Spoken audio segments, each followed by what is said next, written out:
You said that, and I thought of the Bob Dylan song. It's all right, Mom. I'm only bleeding. And the end of the song is, if my thought dreams could be seen, they'd probably put my head in a guillotine.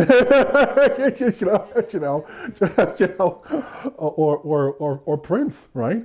If a man is constantly guilty for what goes on in his mind, give me the electric chair for all my future crimes. I mean, do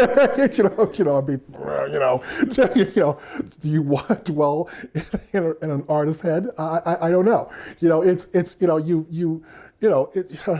I think that there'd be long splashes. I guess it'd be like being in a movie shoot. When I hear about being in a movie, right? Long stretches of tedium and then flashes. Perhaps, was the same thing people talk about when they're in battle, right? I've heard about being in battle.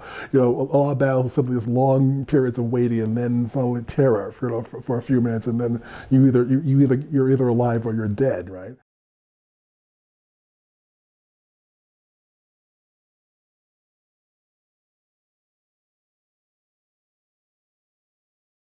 It's actually 23 years, right? So I mean, 10 years being at City Asylum, right? But 23 years for the entire workshop, for the retreat, and those 23 years have been we went from a mom and pop kind of thing to something where we have a larger structure to us now.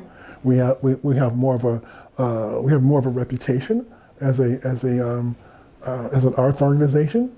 Our fellows are well known all over the world. I was going to say all over the country, really all over the world. It's. I guess the easiest way, fastest way of thinking about it is that I now think it's becoming generational, right? That the Cave Canem fellows that started off 23 years ago are now the faculty, right?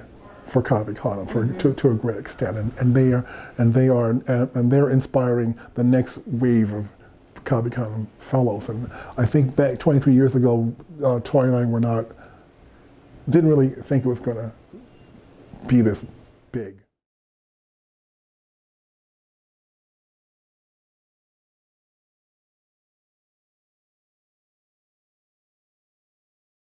But the world's full of stuff. Yeah.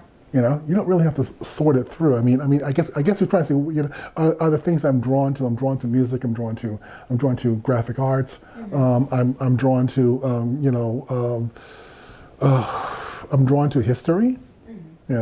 So it's like, I mean, I'm drawn to the computer a lot because, of course, a lot of the stuff I do I do with music ends up online, right? So I mean, I think the songwriting, which I've been doing more of in the last few years, and being able to interact with those apps to make music and then to put music online, and also editing music by the computer is a really interesting process.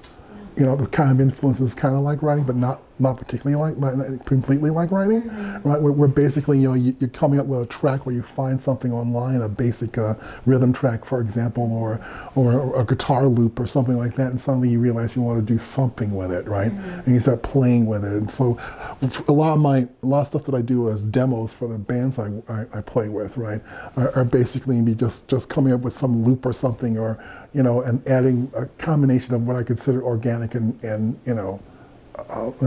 digital, sounds. So I mean, I like that idea of a drum track. That can be a really great drum track. I mean, there's two schools of thought on that. I have friends who really hate the idea because it's so precise, right?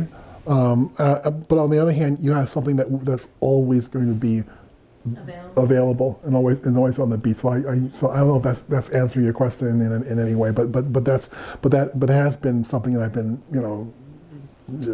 hanging with for a few years.